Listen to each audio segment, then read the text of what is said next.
My name is Laura. I'm 33 years old, and I design gardens for a living, which means I spend most of my days thinking about what a thing will become long after everyone else has stopped looking at it. I know what can survive a bad season, and I know that sometimes the thing that looks dead is only gathering strength under the soil. I mention that because my sister sold the house our parents left her, spent the money, and came to my door with 2 suitcases, and a promise that this time would be different. I let her in because she was the last family I had left. A few months later, while I was away on a 5-day trip with friends, a neighbor called and told me there was a rental truck in my driveway. My sister was carrying out my furniture, my paintings, and the old family chest she believed was full of our mother's hidden jewelry. What she didn't know was that I had emptied that chest the week before, and what she stole that day proved she had never understood what our family had actually left behind. Welcome back to Rose Untold Stories.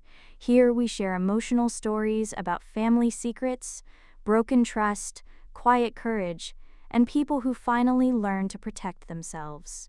If that sounds like your kind of story, stay with me a while. My parents passed within a couple of years of each other, and when the second funeral was over and the quiet settled into the house, my sister and I were what remained, just the two of us. Delia was a few years older than me, and for most of my childhood I looked up to her. She taught me how to ride a bike in the alley behind our house and stayed awake with me during storms, telling me thunder was only the sky stretching. I want you to hold on to that, because she was not always the person who arrived at my door. When our parents' affairs were settled, everything was divided cleanly. I inherited the house we grew up in. Delia inherited a smaller place across town and a sum of money that, on paper, was honestly the better deal at the time. Nobody felt cheated. Our parents had tried to be fair right up to the end. I kept my house, I paid it down year by year. I grew my little garden design business from one client and a borrowed truck into something steady. I planted a garden in the back that took me 6 years to get right. I built a life that was quiet in the best way. The kind where you know your neighbors, names, the mail carrier waves, and nothing much happens.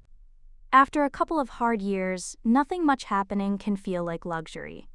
Delia made different choices. She sold her house within the first year. She told everyone it was temporary. She said she was keeping the money liquid. She said she had plans. At first, I believed her. Then the plans kept changing. A rental in one neighborhood, then another. A boyfriend who was going to help her start over. A business idea that never became real. A few small bets on apps she called harmless. Then bigger ones. Then losses she tried to fix with even riskier choices.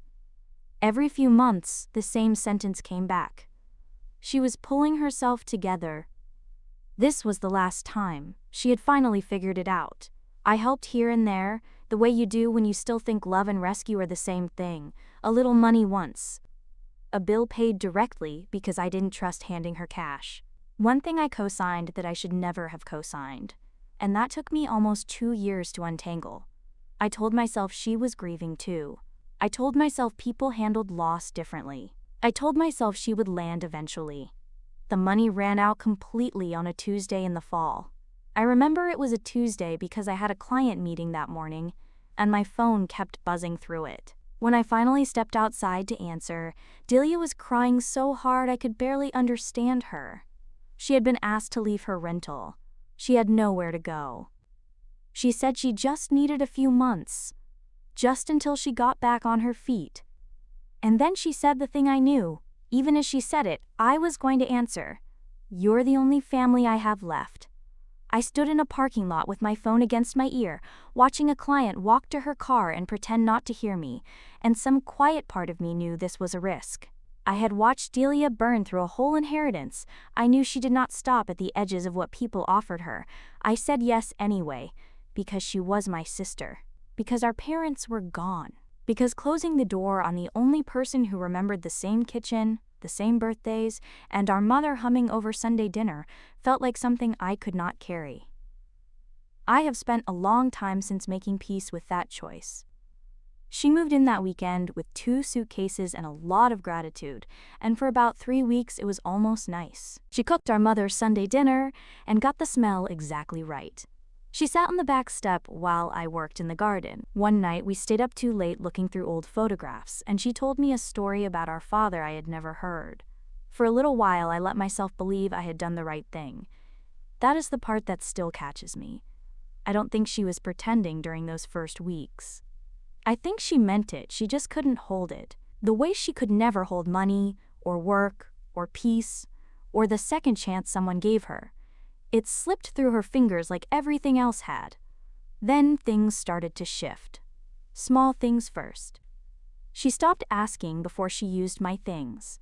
Then she stopped saying thank you. Then one afternoon I came home early from a job that had been rained out, my boots still muddy in one hand, and found her at the little desk in my hallway where I kept my mail.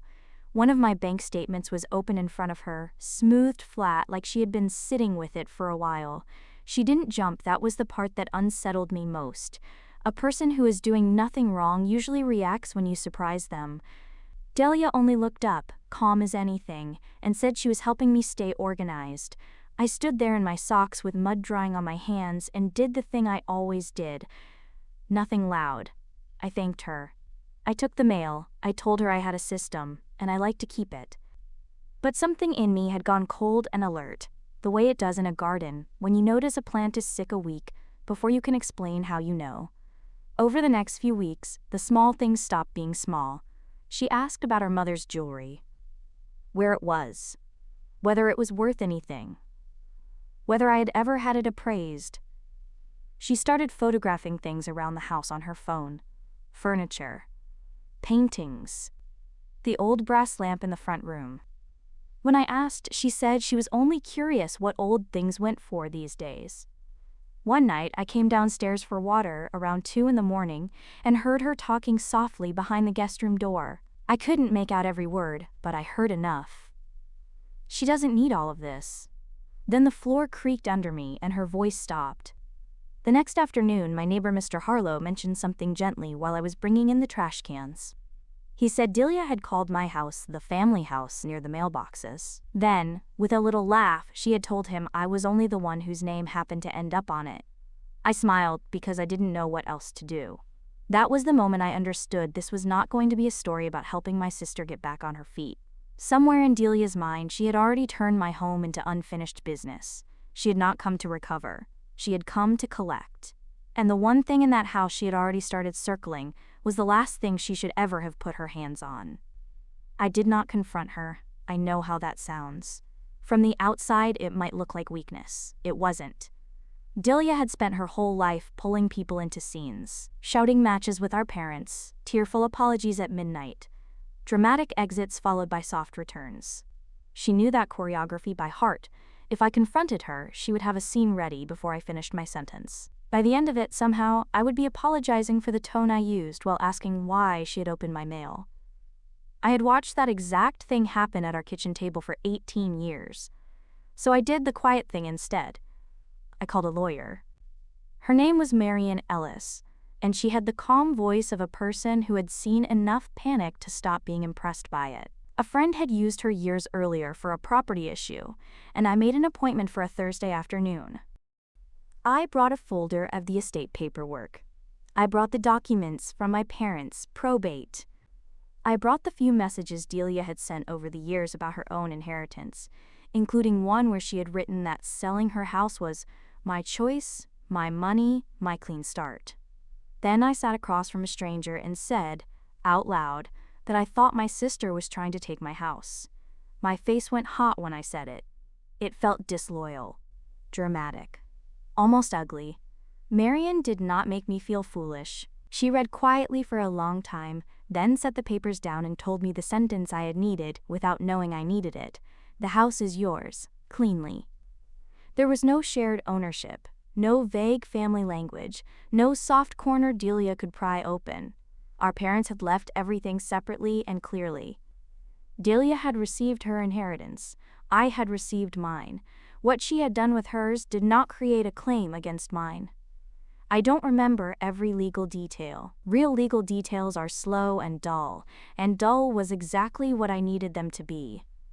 What I remember is walking out to my truck afterward and sitting in the parking lot for 10 minutes, not relieved exactly, but recalibrating. The fear I had been carrying had a floor under it now. Marion did not tell me to trap my sister, she did not tell me to provoke her. She told me to protect myself, document what belonged to me, and stop behaving as if kindness required leaving every door unlocked. So that is what I did. I moved my banking somewhere Delia couldn't reach and set alerts on everything. I changed how my mail was handled. I had the locks and alarm updated on a day she was out. I photographed the items in the house that had real value, with dates and serial numbers where I had them. I saved receipts, appraisals, and old insurance records. Mr. Harlow, without making a performance of it, agreed to call me if anything unusual happened while I was away from the house. I told myself I was only being careful, but a quieter part of me had already stopped believing that. I was kind to her the whole time. I never stopped being kind. I just stopped being unguarded, and there is a difference, though it took me most of my life to learn it. Now I have to tell you about the chest.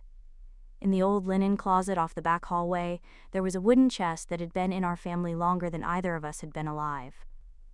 It was not valuable. I need to be clear about that, because it is the whole point. If you tried to sell it, you might get almost nothing. The latch was cheap brass gone green. The wood was scratched. One corner had been chewed by a dog we had when I was 6, and our father had sanded it down but never quite fixed it. But inside was everything that mattered. Letters our parents wrote each other before they were married, back when our father traveled for work and wrote twice a week in handwriting that got messier as the years went on. Hundreds of loose photographs from before phones, dates written on the back in our mother's careful hand. Our grandmother's recipe cards, soft as cloth from being handled. A lock of hair from each of us as babies, sealed in 2 little envelopes. Drawings Delia and I had made as children that our mother refused to throw away for 40 years. It was the family not the money version, the real one. The one that never shows up in any will. I had always assumed that chest meant the same thing to Delia that it meant to me. I was wrong. I found out on a Wednesday night while I was standing in my kitchen rinsing a dish. The vent from the back hallway carried sound strangely, and Delia had never thought about that. Her voice came through low and certain. She was on the phone with someone. I only heard pieces at first. Old jewelry. Family chest. Mother kept things. Get it looked at. Enough to start somewhere new. I stood there with water running over a plate I had already rinsed, and I understood 2 things in the same second.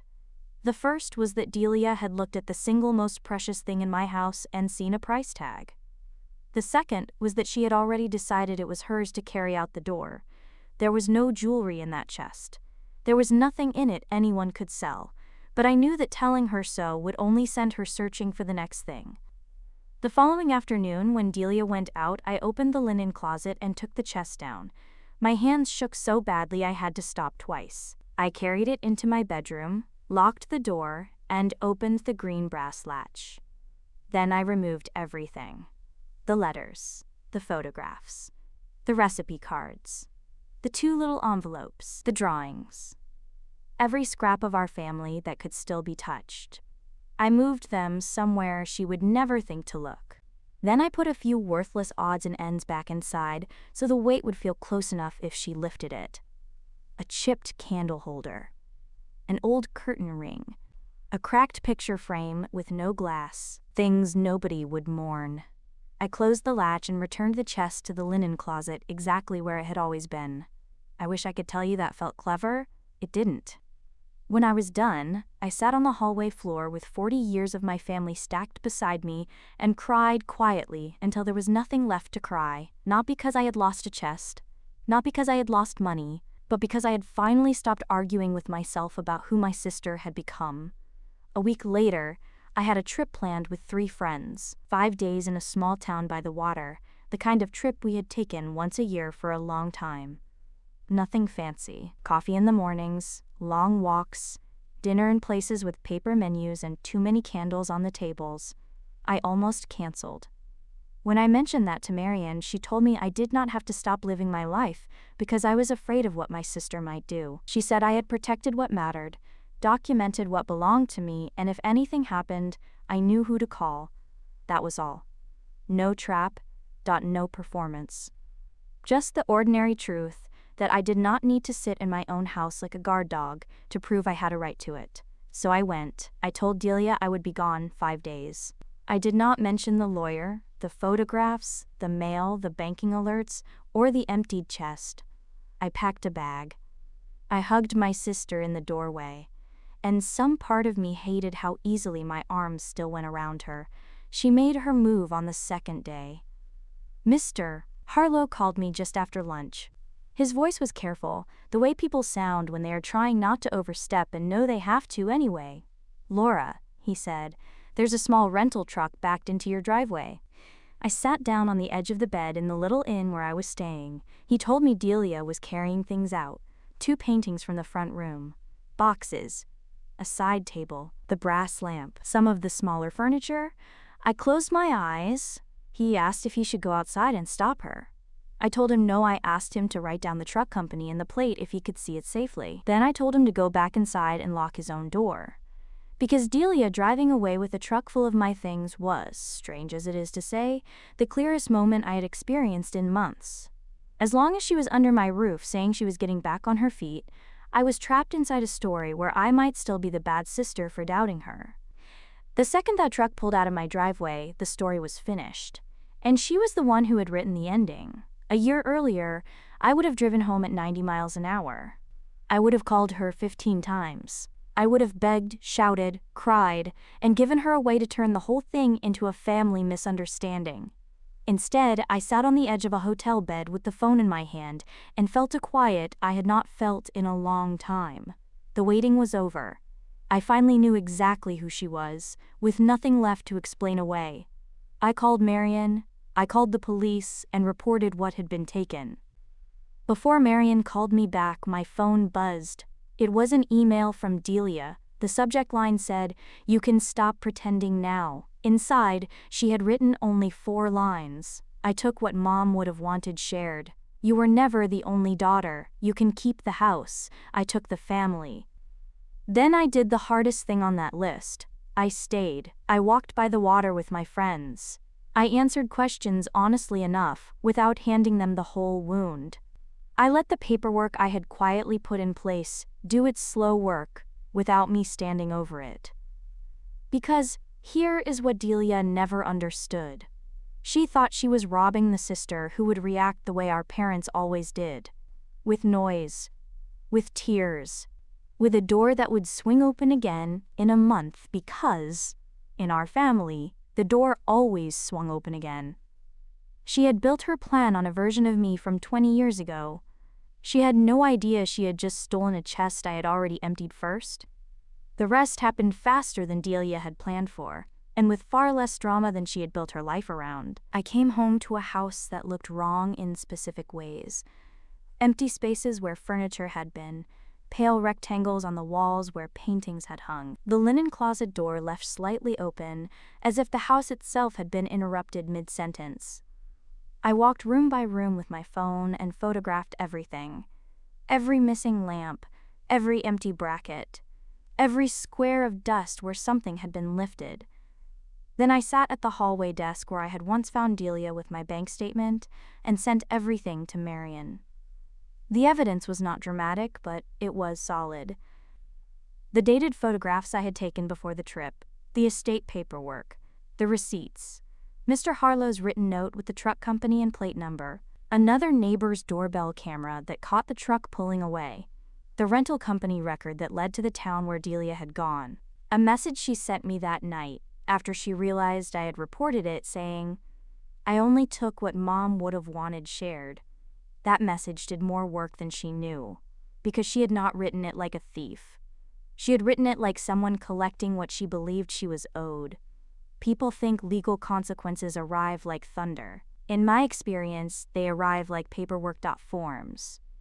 Calls, inventories, appointments, Case numbers. Quiet rooms where nobody raises their voice because the documents are doing enough. The items with real value were located in a storage unit Delia had rented under her own name. She had already tried to sell one of the paintings, but the appraisal request had created another trail. The furniture came back scratched, a few smaller things never returned at all. Real life leaves marks. But the chest came back. I saw it again in a storage unit on a gray afternoon, with Marion beside me and a police officer standing near the door. It had been shoved against a wall under a blanket, like something that had disappointed her. The green latch was bent. The lid had a fresh scrape where someone had forced it open too quickly. Inside were the worthless things I had left there. The chipped candle holder. The cracked frame. The curtain ring. All shifted around, like she had dug through them more than once, certain the real value had to be hidden under the disappointment. I stood there looking at it for a long moment. Marion asked if I was all right. I said yes because I was. Not happy. Not victorious. Just right. The first call from Delia came 2 nights later. I did not answer. Then came a second call. Then a third. Finally, a text appeared. Where is it? A minute later, another one. Where did you hide Mom's jewelry? I looked at the screen for a long time, and for the first time in months I almost laughed. There had never been jewelry in that chest. Only letters. Only photographs. Only the kind of inheritance Delia had never known how to value. What stayed with me was not that she was angry, it was what she was angry about. She was not grieving the loss of our parents' letters. She was not ashamed she had carried our childhood out of my house in a rental truck. She was furious that the family memory had turned worthless the moment it could not be sold. That, right there, is the entire difference between my sister and me. And it fit inside a scratched wooden box with a dog-chewed corner. There was one afternoon in a room with lawyers that I will remember for a long time. Delia sat across from me and would not look directly at my face. Her hair was pulled back too tightly. Her hands kept moving around a paper cup of water she never drank. She tried, briefly, to say the house was partly hers. I think by then she had half convinced herself. But there was nothing to argue with. Our parents had left things cleanly. Her inheritance had been separate. Mine had been separate. The neighbors who had heard her call it the family house were willing to say what they heard. Her claim collapsed almost before it started. When it was made clear how little ground she had to stand on, she finally looked at me and said the only thing she said directly to me that day. "You've changed." She said it like an accusation, like being harder to steal from was a betrayal I had committed against her. I thought about a lot of answers.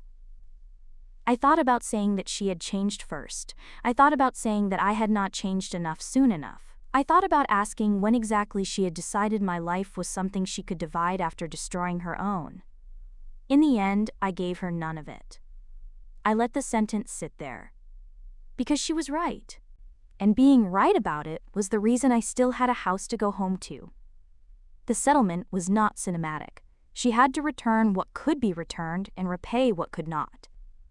Slowly, over months. There were conditions attached to it, and consequences if she ignored them. I will not pretend it made everything whole. Some things came back damaged. Some things did not come back at all. But I got enough back, enough to repair the house, not enough to close the door, not enough to stop being the person who confused being loving with being endlessly available to be harmed. For a while I tried to understand what happened to Delia. The grief, the habits, the choices that kept pulling her under. But understanding where a flood came from does not mean you are required to let it back into your house. That was the lie I had believed for most of my life. That being the last family she had left made me responsible for catching her every time she fell. It did not. Loving someone and being their safety net are two different things. I want to know who's here with me tonight? Drop a comment and tell me the city you're watching from and what time it is where you are. And if you've ever had to stop being someone's safety net just so you could keep standing yourself. I would like to know you're out there somewhere, reading this. Delia and I do not speak now. There was no explosive final scene, no door slammed in anyone's face. It was quieter than that, and quieter is worse in its own way. Months after everything was settled, she reached out once. It was not really an apology. It was a softer version of the same sentence I had heard my entire life. She was getting herself together. Things would be different this time. Family is family. I read it twice at that same hallway desk where I had once found her with my bank statement. Then, I did the thing I had spent 33 years being unable to do. I did not answer, not out of cruelty, because I finally understood that the open door had never once saved her, and had very nearly cost me everything I had spent my life quietly building. After the chest came back, I carried it into the back room and set it by the window. Then I brought out everything I had hidden that afternoon before my trip.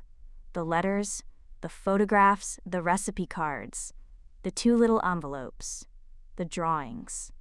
I laid them all across the floor and spent the whole afternoon going through them slowly, with a cup of coffee going cold beside me. I read the letters our father wrote our mother when they were young, and sure of everything.